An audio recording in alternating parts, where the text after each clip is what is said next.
안녕하세요. 저는 57세 경기도에 살고 있는 평범한 주부입니다. 살다 살다 세상에 이런 시누이들이 있을까요?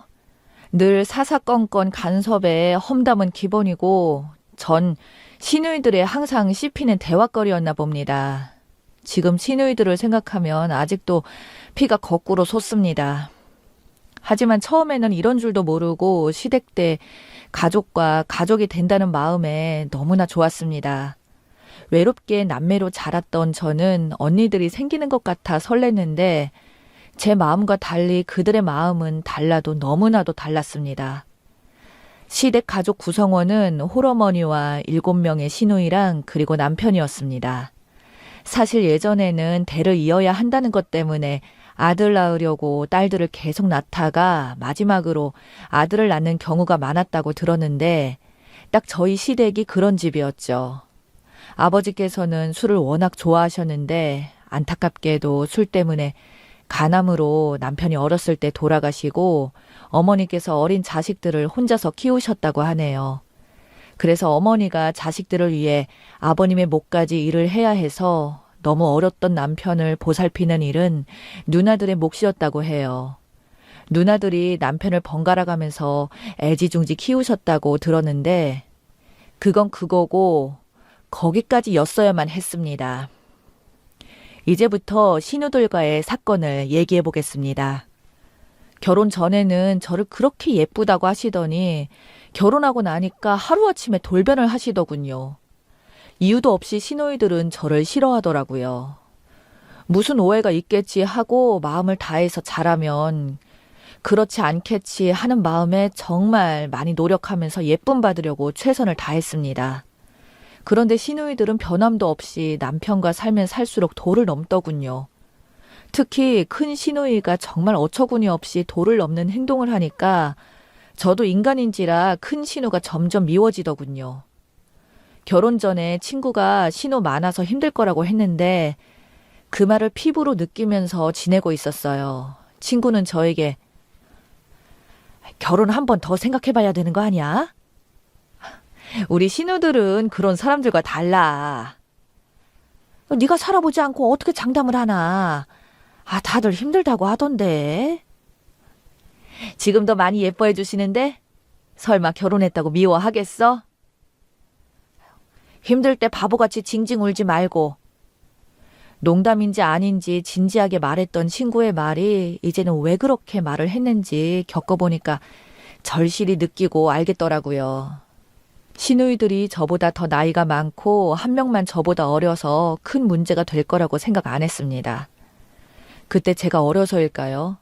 가식적으로 따뜻하게 대해줬던 시누이들을 언니들이다 생각하고 살갑게 다가가려고 무진장 애를 썼습니다. 저는 저희 집에서 첫째다 보니 언니 있는 집이 늘 부러웠거든요. 언니들이 여러 명 생기는 것 같아 흥분도 되고 너무 좋았는데 순진하게도 정말 저만 그랬나 봅니다. 언젠가부터는 늘 시댁 가족들의 지적 대상이 되었습니다. 남편 역시 저를 얕잡아보는 시댁 식구들이 있는 곳에서 감싸지는 못할 망정 오히려 저를 지적하면서 흉을 보기 시작하더군요. 막상 얘기를 시작했지만 어디서부터 시작해서 얘기를 해야 할지 너무 많은 사건들이 있다 보니 화부터 치밀어 오릅니다. 그 긴 세월들 어떻게 살았는지 60을 바라보는 지금은 시누들을 안 보며 지내고 있습니다. 우선 신혼 때부터 얘기를 하자면 그렇게 어린 나이도 아닌 25살에 결혼을 하였고 바로 아이도 가졌습니다. 시작은 이때부터였던 것 같아요. 만삭이 되어서 도저히 배가 불러 이번 김장은 못할 것 같아 어머님께 어머님, 저 이번에는 몸이 좀 안 좋아서 어머님 도와드리기 힘들 것 같아요. 했더니 시누이들이 번갈아 전화를 해서 난리쳤고 김치는 못 주니까 김치 가져다 먹지도 말라는 등등 아침부터 전화벨이 쉴 새 없이 울리더군요. 그러더니 결국에는 어머님께서 그럼 몸 무거운 네가 움직이지 말고 내가 너네 집에 가서 도와줄 테니 집으로 오지 말고 기다리고 있어라 하시는 거예요. 뒤에서 늘 어머님을 조종하는 시누이들이 이번에도 나섰던 모양이다 생각하고 전화를 받고 멍하니 그 자리에서 몇십 분을 그대로 있었어요. 그 모습을 보고 있던 남편이 뭘 그렇게 어렵게 생각해. 내가 다 도와줄 테니까 걱정하지 마. 하는데 제가 순진했었고 남편 말을 그때 믿지 말았어야 했습니다. 도와준다던 남편은 김장하는 동안 내내 잤고 남편을 깨우면 시어머니는 노발대발 하면서 회사 다니면서 얼마나 피곤하고 힘들면 저렇게 자겠니? 내버려 둬라. 라고 하시곤 김장을 하시는 겁니다. 사실 요즘은 절임 배추가 있어서 덜 힘들지만 예전에는 대부분 배추를 소금에 절이고 했던 터라 남편의 도움 없이 만삭인 제가 하기에는 무리였습니다. 결국엔 그날 사건이 터지고 말았습니다. 만삭의 몸으로 너무 힘들었던 저는 김장을 하다 쓰러졌고 가까운 산부인과를 가게 되었는데 의사 선생님께서 제 상태를 보시고는 큰 병원에 빨리 가셔야 합니다. 이러다가 산모 죽을 수도 있고 아이도 만삭이니 빨리 가셔야 합니다. 라고 해서 근처의 큰 병원에 입원을 하게 되었습니다. 만삭의 몸으로 김장을 했으니 그때 제 몸은 말로 할 수 없을 정도로 지쳐 있었고 너무 아팠습니다. 저혈압에 아기도 내려와도 너무 내려가 있고 상태가 너무 안 좋아서 잘못하면 조산할 수도 있다고 하니까 그때 남편은 자기가 너무 힘들면 혼자 하지 말고 깨우지. 왜 혼자 있어? 라고 말을 하는데 어이가 없었습니다. 제 몸 상태를 누누이 얘기했고 이렇게 큰일을 겪고 나서도 말을 그따위로 하는 남편을 그 순간 시어머니가 있다는 것을 잊고 남편 뺨을 한 대 때리게 되었어요. 제가 때렸는데도 남편은 멍하니 있고 그 순간 시어머니가 소리를 질러서 아차 싶었습니다. 시어머니는 노발대발 하시며 하시는 말이 너 그렇게 안 봤는데 시어머니 앞에서 이게 무슨 경우 없는 행동이야. 정말 유난을 떠는구나. 우리 옛날에 배불러서도 김장을 했고 아무렇지도 않았는데 진짜 임신이라는 게 뭔지 하시면서 꾸짖는데 정말 눈물만 계속 나더군요. 그런데 이것은 일도 아니었어요. 이제부터 막장 드라마 같은 일이 벌어졌습니다. 시누이들이 우르르 병실에 들어서더니 동생이 저에게 맞았다는 얘기를 듣자마자 한다는 말이 네가 뭔데 감히 내 동생한테 욕을 하고 때려? 어린아이 아빠 없이 자란 것도 화가 나는데 네가 손을 올려? 병실에서 난리가 벌어졌습니다. 안 그래도 몸 상태가 안 좋은데 이런 말을 듣고 스트레스를 받아서인지 몸 상태가 더 안 좋아져서 제왕절개 수술을 하게 되었습니다. 다행히 바로 응급처치가 이루어져서 아이는 건강하게 태어나고 저 또한 괜찮았습니다. 시누이들은 놀라는지 제 앞에 보이지 않더군요. 다행히 무사히 태어나고 친정에서 조리를 하게 되었습니다. 이런 큰일을 겪고 나니까 이간질하는 시어머니를 가만히 두고만 보고 있을 수가 없겠더라고요. 시어머니는 무슨 일이 있으면 더 부풀려서 시누이들에게 다 고자질을 하는 분이세요. 그러다 보니 시누이들이 돌아가면서 전화를 하는 겁니다. 한 번도 아니고 자꾸 반복되는 것은 제가 바꾸어야 할 것 같아서 독하게 맘먹고 시어머니보다 더 시어머니 같은 큰 시누이에게 말했어요. 그동안 있었던 오해와 사건들을 기죽지 않고 다 얘기했더니 그래? 그랬었어? 난 엄마 말만 듣고 그런 줄 알았네. 하시는 거예요. 저는 모든 것이 잘 마무리되고 좋아지는 줄 알았습니다. 큰 시누이를 믿은 제가 바보였습니다. 큰 시누이는 병원 사건 이후로 더 사사건건 참견하는 것 때문에 스트레스가 장난이 아니었죠. 저희가 이사를 해서 가구를 다 새 걸로 샀는데 그것도 오셔서 트집을 잡으시는 겁니다. 한다는 말이 왜 멀쩡한 가구를 두고 새로 샀어? 돈이 그렇게 많아? 라고 하더군요. 이게 집들이 와서 할 말입니까? 병원 사건도 있고 해서 껄끄러워서 저는 큰 시누이를 자주 보고 싶지 않은데 시도 때도 없이 저희 집에 오는 거예요. 아들 장가 보낸 엄마처럼 안 보면 보고 싶어서 안 된다나 뭐라나. 더 황당하고 어처구니 없는 건 남동생이 보고 싶어서 이사를 할 정도면 말 다 한 거 아닌가 싶네요. 시누이와 그전에도 너무 가까운 것 같아 멀리 가고 싶어서 말도 안 하고 이사를 했습니다.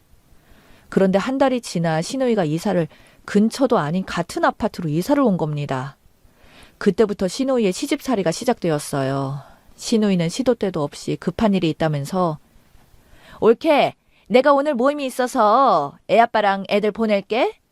이렇게 전화가 오는 겁니다. 저도 애 챙기랴 제 일도 제대로 못하고 사는데 시누이 가족까지 챙기다 보니까 신랑과 싸움이 더 잦아졌어요. 남편한테 누나 보고 이래라 저래라 하지 말라고 돌려서 말해주면 안 되겠냐고 하니 남편은 네가 좋은 옳게 해주면 안 되겠어? 내가 어릴 때 누나가 얼마나 아끼고 사랑해주면서 자신을 희생하면서 살았는데 어이, 상처 주는 말 못해. 내가 어떻게 하냐? 하는데 어처구니가 없더군요.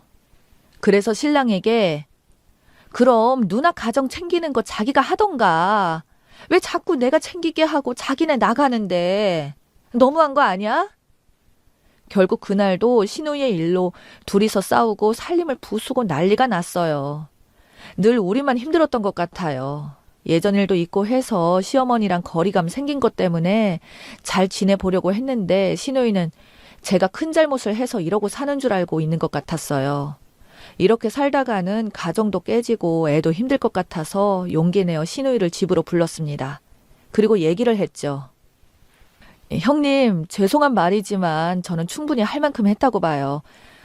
더 이상 못하겠어요. 제가 형님 몸종도 아닌데 이래라 저래라 하는 걸 왜 우리가 따라야 하는지 모르겠어요. 정말 이렇게 못 살겠습니다. 우리가 이사를 가던지 형님께서 이사를 가세요. 그러자마자 얼굴이 벌겋게 변하면서 시누이가 일어나더니 이게 보자 하니까 이제 이위아래도 없이 못하는 말이 없네? 이렇게 말하면서 제 머리채를 움켜잡고 흔들었습니다. 처음에는 화가 난 시누이를 진정시키려고 형님 왜 그러세요? 그만하세요. 라고 말해도 손을 놓지 않고 휘어잡고 흔들더군요. 이러다 죽겠다 싶어 살려고 저도 형님 머리채를 똑같이 비틀어서 움켜잡았습니다. 저는 힘껏 머리채를 더 흔들었네요. 진짜 시누이는 힘없이 흐느적거리며 비명을 지르더라고요. 그런데 그 순간 별이 반짝했습니다. 신랑이 저를 친 겁니다. 제정신이야? 사람이야? 어디서 그래? 라고 말하더라고요. 그 순간 잡고 있던 머리 끄덩이를 바닥에 밀쳐서 던져버렸습니다. 신랑이란 인간이 무조건 신우 편만 들고 자초지종을 묻지 않고 제게 손찌검을 한 걸 생각하니 분해서 그때 저도 남편에게 쏘아붙였습니다. 그때 또 때리려고 하길래 급하게 부엌으로 달려갔어요. 밸브를 열고 부엌에서 사용하는 라이터와 가위를 들었습니다. 그리고는 곧바로 저는 크게 소리를 쳤어요. 야, 도대체 나한테 왜 그러는 거야? 그래, 다 죽어. 다들 놀랬는지 모든 상황이 정지가 되었습니다. 이 모든 것을 멈출 수 있었던 건 저희 아이가 방에서 나오자마자 모든 것이 정리가 되었습니다. 그 순간 저는 이성을 되찾고 정신이 번쩍 들더군요. 저도 왜 그렇게까지 했는지 제 자신이 너무 놀랐습니다. 다들 내 눈치만 보다가 시누이가 더 건드렸다가는 진짜 큰일 날 수 있겠다 생각했는지 도망치듯이 저희 집에서 나가서 공동가스 밸브를 잠그면서 저는 그때 이혼을 해야겠다고 생각했어요. 그래서 신랑에게 분하고 원통해서 소리치며 말했어요. 당신 아내는 안중에도 없고 시누이만 생각하는 사람이야? 어리석다. 이혼이야. 하면서 소리를 질렀어요. 신랑도 놀랬는지 그때 눈물을 흘리면서 내가 생각이 짧았다고 하면서 다시는 이런 일 없을 거라고 미안하다고 하더라고요. 남편이 이렇게 빌고 저도 엄마인지라 방에서 나온 아이를 생각하니 이혼을 다시 생각하게 되었습니다. 그러면서 남편에게 조건을 붙였습니다. 2번 다시 나에게 손찌검을 하거나 시누이 편만 들면 뒤도 돌아보지 않고 바로 이혼할 거라고 했습니다. 이후에 여러 가지 사건들이 있었는데 이 이야기까지 말하면 너무 길어질 것 같네요. 아무튼 남편에게 얘기를 들었는데 저에게 몹쓸 짓을 했던 시누이가 이사를 갔다는 겁니다. 안 좋은 사건이 있었지만 어찌나 속이 시원하던지 체기가 내려가는 기분이었어요. 그 이후로 저를 무시하던 못된 시누이들을 안 보고 삽니다. 가족 행사가 있어도 저는 안 가고 남편만 참가하다 보니까 등 돌리고 산 지 벌써 20년이 조금 넘어가네요. 지금도 시누이들은 제 얘기로 하루를 시작하지 않을까 싶네요. 자기들한테 잘해도 그렇게 욕하며 살았는데 지금은 안 봐도 뻔하지 않을까 싶어요. 그러든가 말든가 안 보고 사니까 세상 편하고 너무 행복했던 것 같습니다. 형님과 저희의 큰 사건 이후 시어머니는 얼마 되지 않아 갑자기 돌아가셨어요. 그것 또한 제 탓이라고 말하고 다닌다는데 시누이들 정말 답이 없네요. 뭐 어쩌겠어요. 자기들 입으로 말하고 다니겠다는 분들을 어떻게 말리겠어요. 근데 만약 어머님이 살아계셨다면 사실 어쩔 수 없이 보고 살지 않았을까 싶은 생각이 들긴 했는데 어찌 보면 더한 꼴 안 보고 돌아가신 게 다행이기도 해요. 지금도 그때 사건을 알고 있어서 우리 아들도 고모라고 하면 정말 싫어합니다. 아빠 앞이라 말은 안 하지만 어릴 적 그 일이 아직도 생각이 나고 트라우마로 남았는지 애도 저에게 엄마 탓 아니야 라고 힘을 주네요. 이 말이 어떠한 위로보다 몇 천 배로 위로가 됩니다. 이렇게 제 글이 길어졌고 그때 일을 생각하니 아직도 화가 치밀어 오릅니다. 끝까지 긴 제 사연을 읽어주신 분들 정말 감사하고 늘 행복하세요.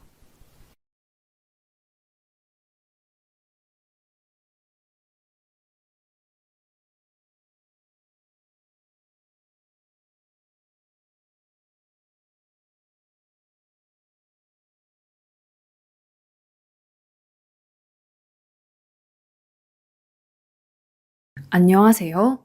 대전에 사는 41살 아기 엄마입니다. 아이들이 태어날 때는 온 가족의 축복을 받으며 많은 사랑을 받아야 하는 게 당연하잖아요. 이 어린 것이 무슨 죄가 있어서 이리도 박복한지, 잘못이 있다면 못난 어미에게 태어난 것 뿐이겠지요. 하도 답답해서 이곳에라도 제 이야기를 한번 해보려고 합니다. 저는 20살 어린 나이에 만난 남자친구와의 사이에서 아이를 낳은 적이 있습니다. 그 당시 대학을 다니고 있던 저는 출산을 고집하다가 저희 부모님께 쫓겨나 남자친구 집에서 출산을 하게 됐는데요. 제가 아이를 낳고 병원에 있을 때 남자친구는 저와 아기를 버리고 유학을 떠나버렸어요. 지금은 미국에서 잘 살고 있다고 하더군요. 남자친구는 물론이고 아무도 찾아오지 않기에 퇴원을 하고 남자친구의 집을 찾아갔는데 부모님께서 문도 안 열어주고 인터폰으로만 얘기하시더라고요. 준영이 미국 갔다. 네 계좌로 100만 원 보내놨으니까 어디 월세방이라도 얻어서 지내거라. 우리 준영이 씨인지도 확실치 않은데 병원비 내주고 그동안 돌봐줬으면 우리도 할 만큼 다 한 거야. 이제 다시는 찾아오지 마라. 어머니, 이러시는 게 어딨어요? 저랑 아기만 놔두고 미국이라니요. 연락처라도 알려주세요. 어머님. 예, 누구한테 어머님이래? 애가 생긴 게 우리 준영이 하나도 안 닮았는데. 네가 어디서 함부로 굴리다가 우리 아들 앞길을 막으려고 해? 신고하기 전에 썩 꺼져. 결국 저는 경비원에게 붙들려 쫓겨났고 미혼모 시설까지 들어가게 되었죠. 아무런 경제적 능력이 없었던 저는 아이를 업고 아르바이트를 해보려 했지만 불가능한 일이었고 결국 제 피부치를 입양 보낼 수밖에 없었습니다. 하지만 목구멍이 포도청이라 그나마 가지고 있던 돈도 모두 떨어져 버렸고 집에도 갈 수 없는 상황이라 기숙사가 딸린 공장에서 생활하게 되었죠. 돈이라도 있어야 무시 안 당한다는 생각에 한 달에 딱 20만 원만 쓰고 살았던 것 같아요. 밥은 점심과 저녁을 공장에서 먹었기 때문에 식비는 해결이 됐고 휴대폰 요금과 어쩌다 한 번씩 여성용품 사는 것 이외에는 제 자신을 위해서는 한 푼도 쓰지 않았으니까요. 대신 매달 미혼모 재단에 30만 원씩을 기부했답니다. 그게 제 죄를 조금이나마 용서받는 일이라 생각했거든요. 140만 원 정도 되는 월급에서 생활비와 기부금을 제외한 모든 돈은 저축을 했어요. 근데 정말 티끌은 모아도 티끌이더라고요. 그렇게 몇 년을 ac짝같이 돈을 모았지만 제 손에 쥐어진 건 고작 4천만 원 정도의 돈이었으니까요. 그 돈마저 개를 부으면 높은 이자를 주겠다는 말에 혹했지만 다 날려버렸고요. 정말 제 자신을 원망하면서 살았던 것 같습니다. 전 남자친구와의 만남, 임신, 출산까지 모두 다 제 선택이었으니 누구를 원망할 수 있었을까요? 악착같이 버티던 이유가 사라지니까 방황을 하기 시작했죠. 직장도 다 그만두고 노래방 도우미를 시작했어요. 공장에서는 하루 12시간, 13시간 일해도 하루 몇만 원 벌기가 그렇게 힘들었는데 그냥 노래 부르는 손님들 옆에서 탬버린 치고 술 한 잔씩 따라주면서 남자들 기분만 잘 맞춰주고 몇만 원을 버니 지금까지 왜 그 고생을 했는지 후회가 되더군요. 그래, 어차피 죽으면 썩을 몸뚱이 뭐 도우미가 어때서. 내가 몸 파는 것도 아니라며 제 자신을 합리화했고 별의별 인간들도 많았지만 쉽게 돈을 번다는 생각에 저는 어느덧 밤에 일하는 여자가 되어 있었습니다. 쉽게 벌면 그만큼 쉽게 쓴다고 하죠. 아무래도 치장을 하거나 다른 곳에 돈을 많이 쓰게 되니까 돈을 모으는 건 쉽지 않았고 그저 하루하루 다람쥐 쳇바퀴 돌듯이 희망 없는 삶을 살게 되었죠. 부모님과는 연락이 끊긴 지 오래였고 이 세상 천지에 저 하나뿐이었으니 늘 외로움에 사무쳤던 것 같아요. 솔직히 2명 정도의 남자와 함께 지내며 사실혼 관계를 유지한 적도 있었지만 늘 상처뿐인 만남이었죠. 같이 지내기 전에는 멀쩡하게 보였던 사람들이 저랑 만나면서 일을 그만두기 시작하고 또 제가 벌어오는 돈으로만 생활했고 제가 모아놓은 돈을 가지고 도망을 가기도 했습니다. 그렇게 시간이 흐를수록 사람에 대한 상처나 마음의 문을 닫아버렸고 희망 없는 삶을 살고 있었죠. 머릿속으로는 돈을 모아 네일샵을 차려볼까 생각도 했었지만 반복되는 의미 없는 생활 속에 그저 현실성 없는 꿈일 뿐이었어요. 그래서 어쩔 수 없이 다시 노래방에서 일을 하게 됐는데 거기서 손님으로 온 사람과 사귀게 되어 지금의 남편을 만나게 되었어요. 그 남자는 유흥업소를 자주 다니는 사람은 아니었는데 그 남자는 일주일에 한두 번은 꼭 저를 찾아오더라고요. 그러다 정이 들어버렸고 그 당시에는 전 남편의 젠틀함과 따뜻함에 빠져들고 말았죠. 결국 그런 모습에 빠져 남편과 6개월 정도 사귀었는데 어느 날 남편은 저를 놀라지 말라면서 어디로 데리고 가는 거예요. 아무 영문도 모른 채 남편의 손을 잡고 따라갔는데 저를 데리고 올라간 곳은 작은 가게였어요. 한창 인테리어 공사 중이더군요. 그리고 그 앞에서 남편은 주영아, 우리 결혼하자. 네 마음 다 아는데 나는 네가 뭘 하는 사람이던 과거도 상관없어. 여기서 다시 시작하는 거야. 사랑해 주영아. 라고 하면서 여기가 앞으로 네가 일할 가게라면서 결혼 선물이라며 저를 꼭 안아주는 거예요. 생각지도 못한 선물에 나도 모르게 감동의 눈물을 흘렸어요. 지금까지 이 세상을 살면서 나를 이렇게 생각해주고 사랑해준 사람이 있다는 게 믿겨지지가 않았거든요. 저는 남편과의 결혼을 흔쾌히 받아들였고 이 남자라면 내 인생 행복하게 해줄 수 있겠다는 생각이 들었습니다. 그렇게 우리는 결혼을 하기로 했고 이후 저는 남편이 마련해준 네일샵을 운영하며 결혼 준비를 할 수 있었어요. 시댁에서는 남편이 결혼하겠다고 데려온 여자가 제가 처음이라며 반겨주더군요. 남편에게는 다 이야기했지만 시댁에는 제 과거를 숨겨야 했기에 죄책감에 괴롭기도 했지만 그만큼 남편에게 더 잘하려고 노력했고요. 신혼생활은 정말 행복했습니다. 비록 과거가 있는 여자였지만 결혼 생활은 처음이었기 때문에 모든 것이 새로웠었고 직장에 나간 남편을 기다리며 저녁을 준비하는 게 그렇게 설레는 일이라는 것을 처음 느끼게 됐죠. 하지만 행복은 그리 오래가지 않더군요. 성실하고 일밖에 몰랐던 남편은 새 식구가 생겼으니 돈이 많이 필요하다며 벌 수 있을 때 벌어야 한다며 빚까지 내서 주식에 투자를 하더군요. 처음에는 자신이 소질이 있는 것 같다며 높은 수익률을 자랑하기도 했지만 얼마 지나지 않아 텅텅 비어버린 잔고를 보며 한숨을 쉴 수밖에 없었습니다. 게다가 높은 이자로 여기저기서 돈을 끌어다 투자를 한 탓에 제 프로포즈 선물로 마련해 주었던 네일샵도 얼마 지나지 않아 처분하게 되었고요. 남편은 다니던 직장도 다 그만두고 술만 마셨는데 대출 이자는 쌓여갔고 하루에도 수십 통의 독촉 전화와 양복을 입은 남자들이 찾아오는데 저도 보고만 있을 수가 없어서 다시 결국 노래방 일을 하게 되었지요. 남편은 굳고 말렸지만 눈덩이처럼 불어난 빚을 감당하려면 방법이 없었으니까요. 오랜만에 다시 일을 하려니 모든 게 다 힘들고 서러웠지만 이제 정말 부부가 되었으니 제 힘으로 남편을 다시 일어나게 해주고 싶었습니다. 그렇게 열심히 일을 해서 빚도 어느 정도 갚아나가기 시작했고 남편은 헛된 희망을 다 버리고 다시 직장을 잡아 일을 시작했죠.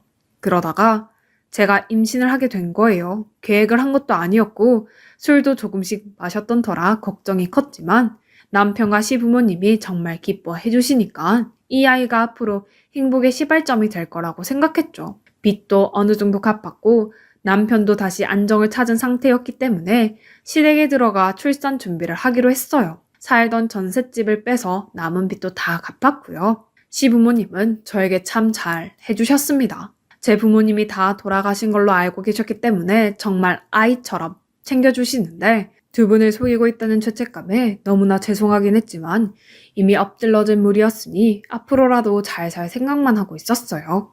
그러던 어느 날 제게 우편물이 하나 왔어요. 그 우편물 하나로 제 행복은 다시 뿌리채 흔들리고 말았어요. 20년 전 미국으로 입양 보냈던 제 아들이 저를 찾는다는 내용의 우편물을 시어머님이 먼저 뜯어보시고는 집안이 발칵 뒤집힌 겁니다. 저라도 아마 그랬을 거예요. 얼마나 상심이 크셨는지 누우셔서 제 얼굴을 보려고 하시지도 않았고 남편이 다 알고 있었다며 정말 아무 상관 없다고도 하는데 남편과도 연을 끊을 것처럼 노발대발 하셨지요. 죄인인 제가 무슨 말을 더 할 수 있었을까요? 그래도 아이를 가졌으니 내치시지는 않더군요. 지구 반대편에서 저를 만나러 찾아온 아들을 외면할 수는 없었기 때문에 아들을 남편과 함께 만나 며칠 동안 시간을 보내고 돌아왔습니다. 그런데 남편은 아들을 만나고 돌아온 후부터 저를 대하는 눈빛이 완전히 달라지기 시작하는 거예요.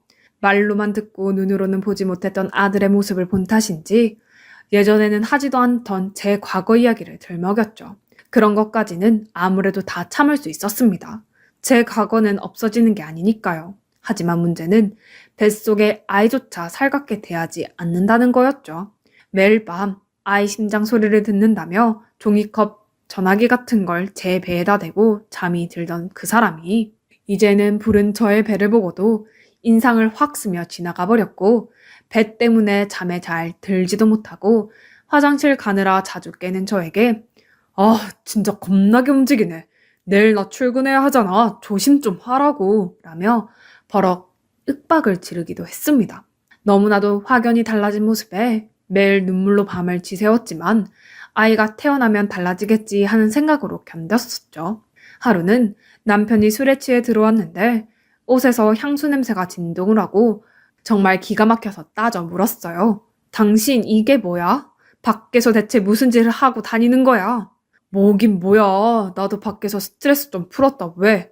역시 딱 알아보네. 술집 출신이라 다르긴 다르네. 왜? 그 시절이 그리워? 이 사람이 임신한 와이프 앞에서 무슨 소리를 하는 건지 억장이 무너졌지만 시부모님이 들으실까 해서 달래봤습니다. 하지만 남편은 야, 오랜만에 그런 데 갔는데 재밌더라. 몇 푼만 주면 정말 해달라는 거 다 해주는데 자주 가야겠어. 너도 그랬을 거 아니야. 지금 애가 내 애가 맞기는 한 거야?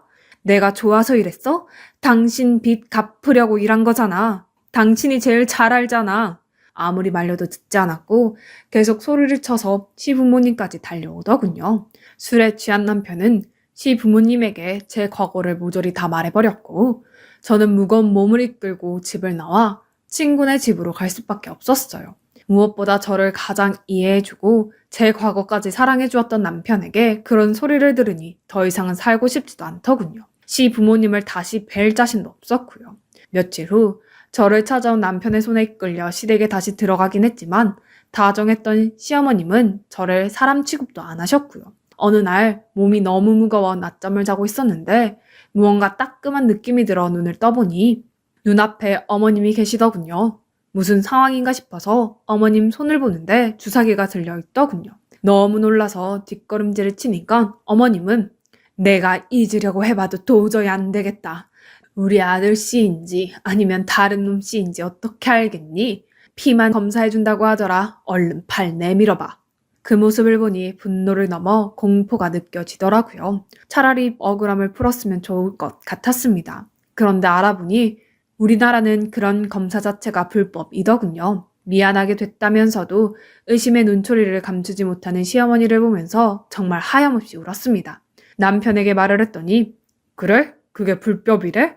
그럼 태어나 봐야 알 수 있는 거야.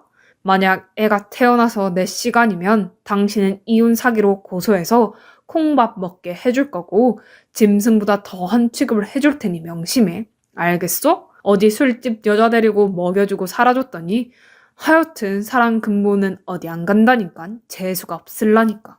이렇게 말하더군요. 너무 억울하고 분하고 시부모님도 모자라 마지막 남은 남편마저도 술집 여자라며 더럽고 재수 없다는 듯이 말을 하니 제가 의지할 때는 더 이상 이 집에는 없었습니다. 하지만 저는 이 인간들에게 복수를 해주고 싶었죠. 그래서 저는 뱃속에 아이가 태어나기까지 온갖 수모를 다 겪으며 버텼습니다. 그 버티는 과정에서도 남의 씨를 가진 게 집안일도 안 한다며 거실에서 TV를 보고 있는 내내 저에게 욕설을 하며 자기 분을 참지 못하고 저의 흔들기까지 하더군요. 그래도 저는 울고불고 집안일 열심히 하겠다고 말하면서 꾹 참았습니다. 그 덕분에 저는 아이를 출산하기 3일 전까지 엎드려서 방을 닦고 설거지, 화장실까지 청소를 해야만 했네요. 제가 그렇게 당하면서 버틴 이유가 뭔지 아시나요? 저는 뱃속의 아이가 정말 이 집의 손주라고 확신하니까요. 그렇기 때문에 아이가 태어나고 나면 이 사람들이 나한테 얼마나 큰 실수를 하고 있는 건지 뼛속 깊이 새겨주고 싶었어요.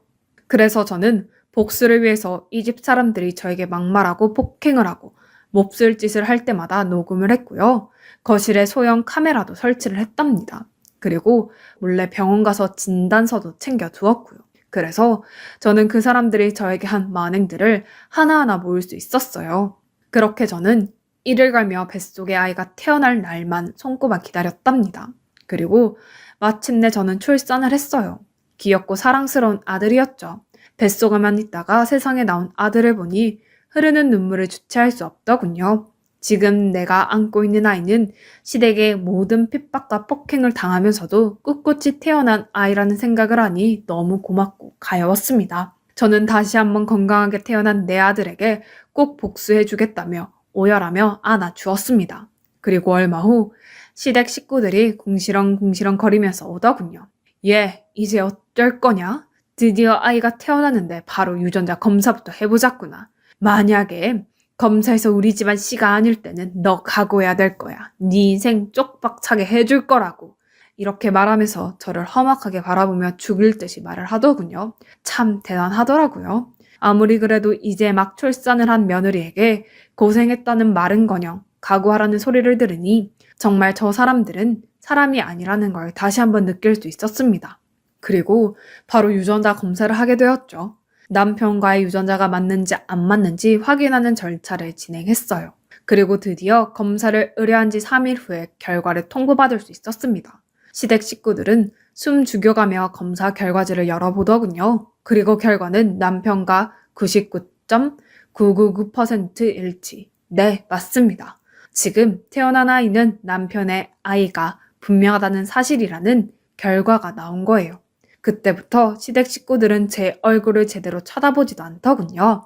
그러면서도 뻔뻔하게 애미야, 고생이 정말 많았다. 나는 당연히 내 손자인 걸 알고 있었지. 그래도 혹시 몰라서 검사해 본 거니까 너무 그거 가지고 상심하지 말거라. 우리 손자 좀 안아볼게. 이리 좀 줘봐라. 어쩜 이렇게 우리 아들을 닮았니? 어쩜 이렇게 잘생길 수가 있다니? 라고 하는 겁니다. 결과지를 보고 갑자기 돌변한 시무를 보니 가증스럽기 짝이 없더군요. 저기요. 당신 며칠 전만 해도 천한 자식 낳았다고 더럽다며 안아보지도 않더니 이제 와서 자기 손주라고 하니까 안아보신다고요? 참나. 저기 아줌마 착각하지 마세요. 당신은 앞으로 내 아들 평생 안아보지도 못하고 알겠어요? 뭐? 시어머니한테 무슨 말버릇이니? 시어머니가 조금 뭐라고 했다고 이렇게 막말하는 게냐? 그리고 평생 내 손주를 안아보지도 못한다고? 너는 천륜이라는 것도 모르냐? 그 천륜이 네가 못하게 한다고 해서 깨지는 게 아니란다. 그러니까 내가 먼저 이렇게 사과하마. 그러니 기분 풀거라. 그러자 옆에 있던 남편도 나서더군요. 그래 여보, 엄마가 잘못했다고 하잖아. 우리는 정말 당신이 우리 몰래 외도하고 다른 놈 씨를 내 씨라고 속이는 줄 알았단 말이야. 나도 정말 미안해. 이렇게 결과가 나왔잖아. 그러게 당신이 행실만 똑바로 했으면 우리가 이러지도 않지. 당신도 어느 정도 책임이 있는 거라고. 그러니까 우리 좋은 날 기분 풀자고. 이렇게 말하며 실실 쪼개면서 저에게 기분을 풀라고 하더라고요. 정말 그 어미의 그 아들이라고 사람이 180도 변하는 모습을 보니까 도저히 그 꼴을 보지 못하겠더군요. 그래서 저는 미리 준비한 서류를 남편 면상에 던져버렸습니다. 바로 이혼 서류였죠. 야, 어디서 네 아들이래? 네 아들은 이 세상에 없어. 네가 그동안 나한테 어떻게 했는데. 다른 사람은 몰라도 넌 나한테 그러지 말고 믿어줬어야지. 믿어주기는커녕 막대모는 행동 하지 않았어? 그게 아빠라는 사람이 할 짓이니? 그러다가 유산이라도 했으면 어떡할 뻔했어? 됐고 이혼해. 당신 같은 인간하고 살 바에는 혼자 사는 게 나아. 알았어? 뭐 이혼? 내가 무슨 잘못을 했는데? 왜도 의심해서 조금 뭐라고 한 것 가지고 당신 마음처럼 이혼할 수 있다고 생각해? 참 머리 나쁜 건 알았지만 이렇게 무식할까? 그래, 네가 뭔데 네 입에서 먼저 이혼을 언급하니? 이혼을 시켜도 우리가 먼저 시킨다. 꿀 같지도 않은 게 낳아줘서 다시 잘 해주려고 했더니만 도가 지나쳐도 정도가 심하네. 하여튼 티를 내요, 티를 내. 정말 이혼하고 싶다면 우리 손주 놔주고 너만 빈털터리로 나가던가. 어디 갈 데도 없는 이 말은 그렇게 많니? 끝까지 제 심기를 건들더군요. 그래서 저는 그 쓰레기 같은 인간들에게 제가 그동안 모아두었던 증거들을 하나씩 공개해 버렸습니다. 그러자 그 영상을 본 남편과 시모는 얼굴이 잿빛이 되면서 충격을 먹은 듯 그대로 주저앉고 말더라고요. 저는 충격을 먹고 아무 말 못하는 그들에게 말해줬죠. 너네들이 한 행동들에 대한 대가는 꼭 치르게 될 거라고 말이죠. 이후 저는 모든 증거들을 가지고 경찰서에 신고를 했습니다. 그렇게 경찰서에서 만난 시모는 어미야, 꼭 이렇게까지 해야 되겠니? 내가 이렇게 무릎이라도 꿇어야겠어? 내가 이렇게 싹싹 빌게. 평생 나 안 봐줘 좋다. 근데 우리 아들만은 용서해주면 안 되겠니? 네 남편 지금 거의 폐인돼서 죽기 일부 직전이야. 이러다가 손주도 잃고 우리 아들도 잃겠어. 어미야, 내가 미안하다. 저는 웃으면서 한마디만 하고 돌아서 버렸죠. 당신 자식 소중한 거 알면서 그렇게 내가 임신해서 그런 못된 짓을 했어요? 참 추하네요. 나이 70살 먹고 며느리한테 무릎을 꿇고 있으니. 그리고 당신 아들이 폐인이 되던 말던 이제 나랑 무슨 상관인데? 보기 추악하니까 저리 비키세요. 지나가야 되니까 라고 하고 시원하게 한 방 먹여주고 그 자리에서 나와버렸네요. 결국 시모와 남편은 폭행죄가 성립되어 시모는 10개월의 징역 선고를 받았고 남편은 2년의 집행유예를 받았습니다. 그리고 저는 그들을 경찰에 민원을 걸어 접근 금지 명령을 신청해서 앞으로는 제 앞으로 절대 오지 못하도록 했습니다. 그리고 이혼도 당연히 제가 모든 증거 자료를 제출하니까 손쉽게 이혼을 마무리할 수 있었고 양육권도 제가 가지고 올 수 있었답니다. 그리고 위자료도 모든 잘못이 그들에게 있기 때문에 가정법원에서 생명의 소중함을 알아야 한다며 위자료를 받을 수 있게 해주었어요. 이렇게 제 시댁과의 징글징글한 악연의 고리는 끊을 수 있었어요. 이 사연을 듣고 계신 분들도 하나의 작은 의심이 큰 불행을 낳을 수 있다는 거 꼭 명심하시고요. 하루하루 행복하시고 좋은 일만 가득하시길 바랄게요. 감사합니다.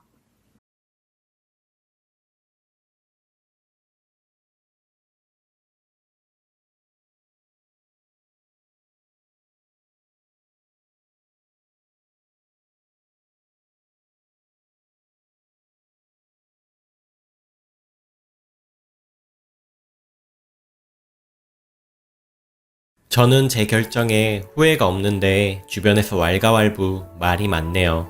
친구라고 생각했던 사람들까지 너무한다 하니 이해관계 없는 분들의 의견을 듣고 싶어 글을 씁니다. 일단 저는 불임입니다. 20대 때 나팔관이 막혀서 자연임신은 힘들겠다고 얘기를 들었습니다. 그리고 저는 확률적으로는 희박하다지만 유전되는 질병을 갖고 있고 저 자신도 몸이 너무 약하고 엄마 역시 저를 낳다가 돌아가셨기에 불임인 게 다행이라고 생각하고 살아왔습니다. 파혼하겠지만 편의상 남자친구라고 쓰겠습니다. 남자친구와의 첫 만남에서 저의 상태에 대해 알렸습니다. 아직 사귀지도 않는 사이에서 그런 얘기를 왜 하느냐고 묻는 그 사람에게 나중에 마음이 깊어졌을 때 배신감 느끼지 않기를 원해서 그렇다고 했고 그 부분에 대해 혹시라도 결혼을 생각하게 됐을 때 감당하고 가야 할 거라고 경고하기도 했습니다. 만나다 보니 마음도 깊어지고 해서 결혼 생각하면서 남자친구와 당연하게 입양을 알아봤습니다. 남친은 부모님께 잘 말씀드렸고 자신이 차남이기 때문에 이해해 주시더라 했습니다. 나중에 따로 인사드렸을 때도 반갑게 맞아주셨고 상견례까지 자연스럽게 진행이 됐습니다. 저희 아버지는 죄송스러웠지만 그럴 필요 없다고 했습니다. 내가 죄를 지은 것도 아니고 내 목숨 걸고 아이 낳고 싶지도 않고 나와 같은 고통을 겪게 하고 싶지도 않고 오히려 불임인 게 다행인 거니 그런 맘 같이 마셔라 했습니다. 올 가을로 나를 잡아두고 주말에 남자친구 외할머니 댁에 인사를 다녀왔습니다. 다 같이 둘러앉은 자리에서 제게 입을 모아 하는 말씀이 애도 못 낳는 너를 받아들여준 너희 시어머니는 보살이다. 그러니 납작 엎드려서 감사하는 마음으로 모셔라. 세상에 이런 불효가 없다. 너는 결혼을 하면 안 되는 사람이지만 땡땡이 너 아니면 안 된다 하니 허락한 거지 대를 끊어놓는 게 얼마나 큰 죄인 줄 아느냐. 그러니 항상 죄송하다는 마음으로 살아라. 전생에 죄가 많아 벌 받은 건데 우리까지 벌을 받는다. 입양은 안 된다. 없는 건 어쩔 수 없지만 누구 씨인지도 모르는 애를 키울 수는 없다. 남자친구 자리 비운 사이에 웃으시면서 제게 했던 말들입니다. 시어머니도 같이 웃으면서 농담인 양 얘기를 하셨습니다. 저는 죄를 지은 것도 아니고 죄를 짓기 위해 결혼하려는 것도 아니다. 나는 내 몸 상태에 대해 조금도 죄송하지 않다. 왜 죄송하게 생각해야 하는지 모르겠다. 나는 선택권을 줬고 그 선택에 대한 책임을 지겠다고 한 사람과 결혼을 하려 했을 뿐인데 그 때문에 여기 앉아서 이런 얘기를 들을 이유가 없다 하고 일어났습니다. 솔직히는 뭐라고 말했는지는 기억이 잘 안 납니다. 돌아오는 택시에서 2시간 내내 울다 탈진할 지경이라 결국 기사님 도움 받아서 병원에 들렀다 집에 오니 그 사람이 와 있었고 본인들 하신 말은 곱게 포장하시고 제가 한 말은 거칠게 바꿔서 들은 얘기로 잔뜩 화를 내는 그 사람을 보니 할 말이 없더군요. 그런 말씀하실 분들이 아니라고 하는데 제가 더 뭐라고 해야 할까요? 곱게 차려입고 가서 처음 뵙는 분들에 대해 없는 말 지어내는 사람이 되어버렸는데요. 깔끔하게 파혼하자 했고 성급하게 결론 내리지 말라며 일주일간 진지하게 생각해보고 결정하라고 하던데 번복해야 할 게 있는지 모르겠습니다. 친구들 역시 내가 예민했다고 어른들이 충분히 하실 수 있는 걱정이라네요. 저는 모르겠습니다. 내가 무슨 크나큰 잘못이고 원흉인 것처럼 쳐다보며 웃으면서 하던 저 얘기들이 진정으로 걱정 섞인 말이었는지 그 말들이 아니라도 이미 내가 없는 말 지어냈다고 생각하는 사람에게서 실망해서라도 이 결혼 진행하고 싶지 않습니다. 다만 어제 저녁 잔뜩 술에 취해 들어온 아버지를 뵈니 마음이 아픕니다. 아무런 말을 안 하셔도 이미 다 알고 있다는 듯한 눈으로 그냥 제 손을 꼭 잡아주시는 그 모습을 보니 생각이 많아져서 눈물이 나네요. 쓰다 보니 저 자신도 무슨 말을 하고 싶었던 건지 모르겠습니다. 추가합니다. 출근길에 급하게 쓰다 보니 글이 정리가 되지 않아서 죄송합니다. 정말이지 2년간 믿어왔고 의지해왔던 관계가 끝나는 건 참 쉽네요. 이것도 결혼을 하지 않았기에 쉬운 편이었다고 생각하니 후련하기도 하고 씁쓸하기도 하네요. 만나는 동안 그 사람에 대해 어느 정도 알고 있었다고 믿었는데 제가 봤던 모습은 거짓투성이었네요. 참담하네요. 이렇게 사람 보는 눈이 없었다는 거에 대해서 주말에 만났습니다. 정리할 건 정리하고 깔끔하게 끝내고 싶었거든요. 난 아쉬울 거 하나도 없는데 계속 저한테 마치 결혼 전 기선제압 하려고 오버한다는 식으로 말하더군요. 그날 외할머니와 시어머니 되실 뻔했던 분과 이모 2분까지 총 4분이 계셨고 자기들끼리 남의 집 얘기까지 해가며 본인들 일상 대화한 걸 제가 곡해하고 오버하고 소리치고 나가서 자신들이 더 놀랐다고 유전되는 병이라는 게 정신병이냐는 소리까지 했답니다. 남 얘기, 내 얘기 못 알아들을 만큼 바보도 아니고 활자 그대로 적었을 뿐 그때의 말투, 억양, 분위기, 눈빛 그건 그 자리에 있었던 저만 알 수 있고 느낄 수 있던 거였겠죠.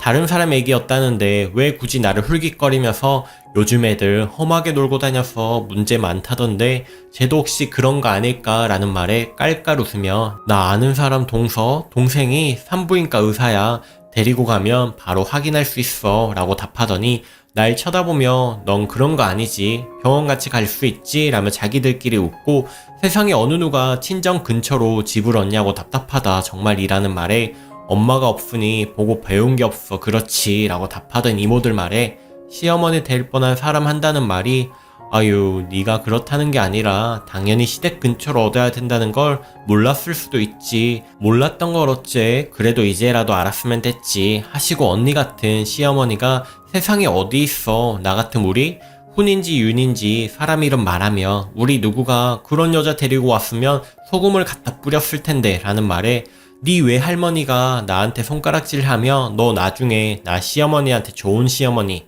보살 시어머니라고 상장이라도 만들어줘야 한다라면서 자기들끼리 맞아 그래 하면서 박수치고 웃던데 그걸 농담하시는구나 하고 웃고 있었어야 정상이라는 건지 이걸 지금 글로 쓰려니 그 상황들이 생각나면서 손이 떨리네요. 만난 자리에서 저 얘기들 하는데 자꾸 눈물이 나는데 달래겠다고 끌어안으려는 거 뿌리쳤더니 남친 아니 그럼 쳐 울지를 말던가 하고 소리치는데 내가 여기서 이런 얘기를 왜 하고 있나 정신이 번쩍 들었습니다. 이 사람은 내 얘기에 공감하고 이해해줄 사람이 아니구나 싶었고 내가 그 상황을 내 맘대로 판단했다고 생각하는 사람한테 내가 구구절절 얘기해서 뭐 하나 싶었고 이모분들 외할머니까지 내 상황 내 얘기를 너무 정확히 알고 있어서 처음엔 이 사람이 참 가감없이 얘기했구나 했고 그 후엔 근데 아무리 가족이라지만 남의 허물을 저렇게까지 자세히 공유하나 싶었습니다. 저는 형제도 없고 엄마도 안 계셔서 어느 정도까지 서로 얘기를 하고 살아가는지 몰라서 아무튼 시어머니 되실 뻔한 분이 생각이 짧으시구나 싶을 뿐이었는데 그 대화들이 길어지면서 점점 정신이 차려지더군요. 내게 진짜 하고 싶은 말의 요점들이 파악되면서 잠깐 사람이 멍해졌다가 이 현실이 진짜임을 알게 되었습니다. 지금 이 글을 쓰는 건 이 사람이 좀 같이 욕해주세요 라는 마음으로 쓰는 겁니다. 또 지난 글의 댓글에 대해서 변명하고 싶기도 했고요. 불임이란 표현 말고 난임이라고 쓰라시던 분들 있으시던데 난임은 말 그대로 임신을 시도하지만 어려운 상태를 표현하는 거 아닌가요? 저는 제 스스로를 임신하면 안 되는 사람이라고 생각합니다. 선택권이 없는 아이에게 병이 있을지도 없을지도 모르는데 확률적으로 몇 %라는 확신만으로 도박을 하고 싶지도 않았고 그 %라는 것도 아무리 낮아도 내일이 되면 그냥 100%인 겁니다. 그 원망은 그 고통은 누가 책임을 지나요? 물론 이 모든 걸 감안하고도 노력하시는 분들도 있겠죠. 그분들 존경합니다. 이해도 하고요. 하지만 저는 그러고 싶지 않은 겁니다. 말했듯 저 때문에 엄마가 돌아가셨다는 자책을 평생 하면서 살았습니다. 엄마의 할머니도 엄마를 낳고 1년인가 후에 돌아가셨다고 했습니다. 솔직히 무섭고 지금의 내가 중요하지 아직 세포조차 없는 생명을 위해 용기 내고 목숨 걸고 싶지 않습니다. 그리고 대가 끊기는 얘기를 많이 하시던데 다들 남의 집안 대를 이어주기 위해 결혼하고 아이를 낳으시나요? 그렇게 치면 정말 대가 끊긴 건 저희 집입니다. 저는 혼자이고 아빠 돌아가시면 생각하고 싶지도 않지만 어쨌든 그리고 내 자격지심이 있을 수 있죠. 왜 있으면 안 되나요? 왜 하필 왜 나만 왜 내가라고 원망할 수도 있고 자책할 수도 있고 자격지심 가지면 안 되는 건가요?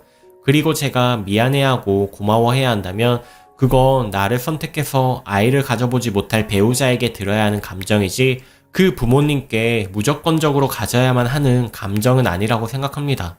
그래서 그분들께 고개도 못 들고 죄송하다는 저의 아빠께 그렇게 말씀을 드린 겁니다. 죄도 아니고 잘못도 아닌데 그러지 마시라고.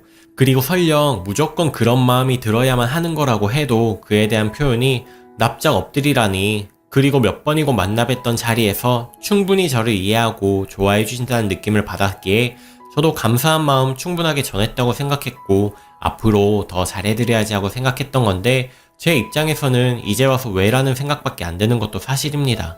글 재주가 없고 글에서는 다 적지 못할 많은 일들과 상황들 때문에 글이 두서가 없는 걸 이해해 주셨으면 좋겠습니다.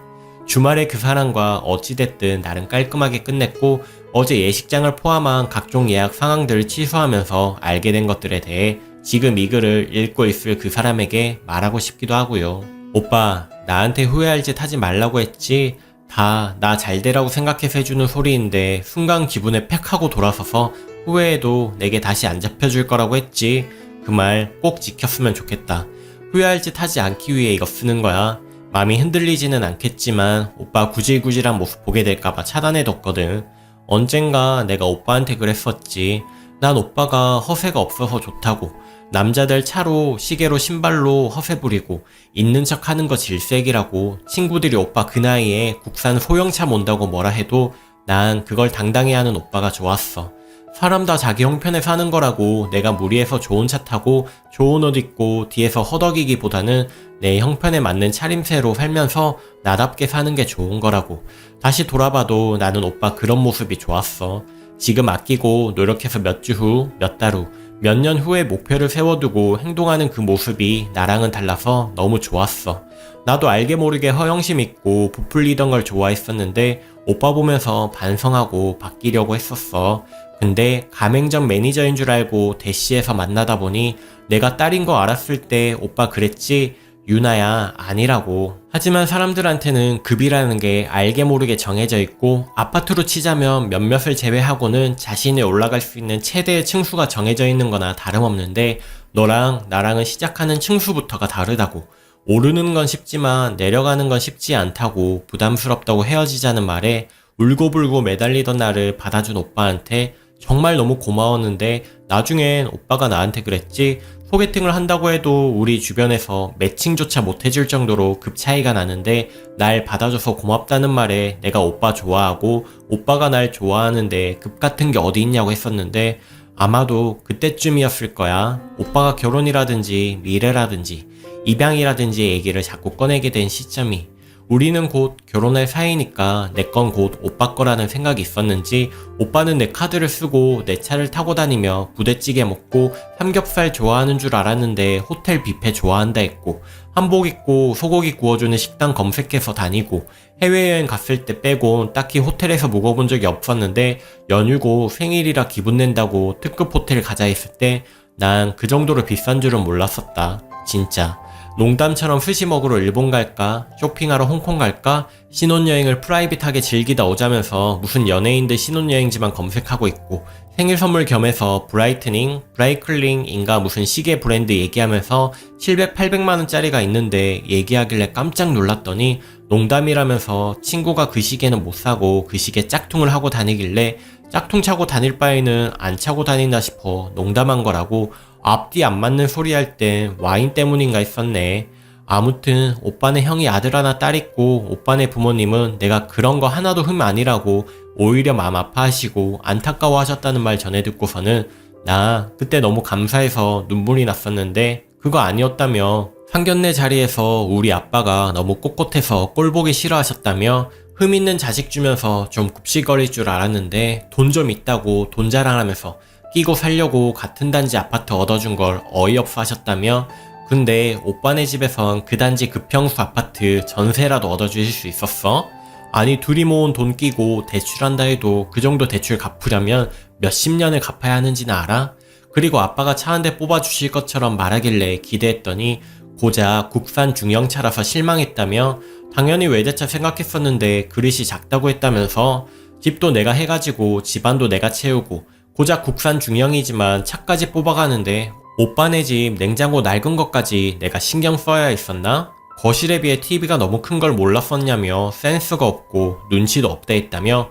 우리 아빠가 흠 있는 딸 준다고 미안해서가 아니라 하나밖에 없는 딸 아쉽지 말라고 퍼주시는 거 알면서도 뭐 그리 바라는 게 많았었는지. 내가 오빠더러 결혼하자고 협박을 한 것도 아니고 사정을 한 것도 아닌데 왜 내가 결혼 못해서 안 달라는 여자가 되어 있고 오빠는 마지못해 나랑 결혼해주는 사람이 되어 있었을까?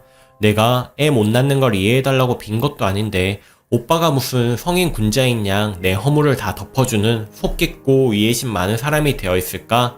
여기저기 오빠랑 시어머니 되실 분 한 분이 다니면서 했던 얘기들인데 기억하지?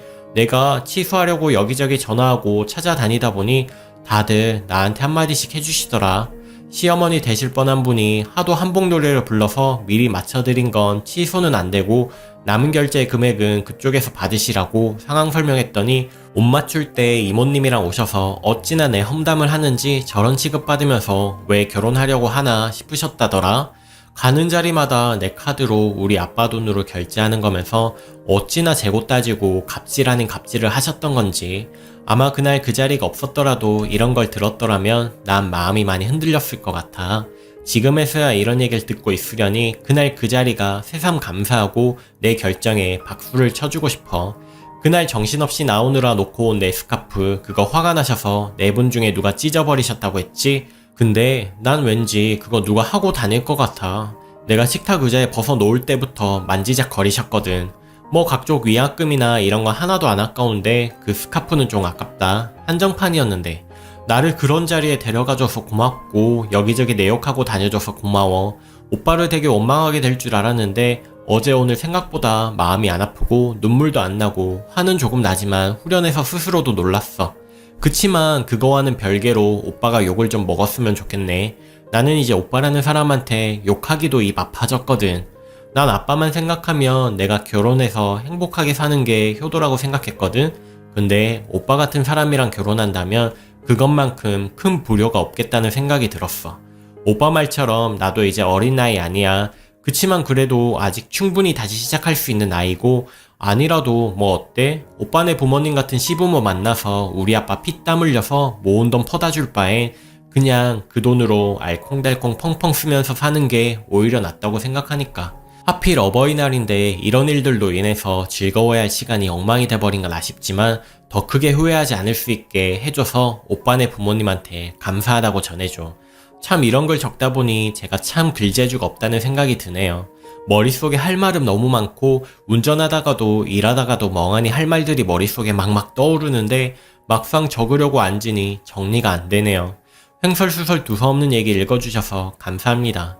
댓글들 하나하나 다 읽으면서 더더욱 확신이 생겼고 남자뿐만 아니라 친구라는 사람들까지도 정말 친구였던 건가 하고 다시 생각할 수 있는 계기가 됐습니다. 이번 일 겪으면서 어이없게도 웃긴 생각이 든 한 가지는 형제 자매가 있으면 저렇게 똘똘 뭉칠 수 있겠구나 라는 생각이 들면서 조금 부러워지기는 했었네요. 아빠랑 너무너무 세상에서 제일 가깝지만 제일 친하다고는 생각 못했었는데 늦었지만 이제부터라도 아빠한테 시시콜콜한 얘기도 많이 하고 저도 남 험담도 같이 하고 싶어졌습니다. 정신이 없어서 몰랐는데 어버이날이었는데 모든 분들, 특히 어머니들 목숨 걸고 낳아주셔서 감사하다는 걸 다시 한번 생각하게 되네요. 모두들 행복하세요. 전 예전처럼 다시 눈팅족으로 돌아갑니다. 베스트 댓글입니다. 남자가 죽어라 붙잡아서 결혼을 하게 되더라도 첫 만남에 저런 식으로 말씀하시는 친인척분들이라면 글쓴이 볼 때마다 앵무새 마냥 같은 얘기 할 테고 어떤 대화를 하게 되더라도 기승전, 불임 며느리, 보살 시어머니 이렇게 마무리가 되겠지요. 더 문제는 남자예요. 결혼하고 싶다고 인사하러 함께 간 여자친구가 말없이 그냥 집에 가버렸는데 일방적인 얘기만 듣고 여자친구한테 화를 냈잖아요. 연애 과정에서 어떤 여자인지 잘 봐왔을 텐데 전후 사정도 들어보지 않고 그렇게 행동을 했다는 건 중재는커녕 남의 편으로 살 남자라는 걸 여과없이 보여준 것 같네요. 오늘의 사연은 여기까지입니다. 여러분은 어떻게 하실 건가요? 댓글로 남겨주세요. 구독, 좋아요, 알림 설정까지 꼭 눌러주시고요. 오늘도 낭만캐스터와 함께 행복한 하루 보내세요. 감사합니다.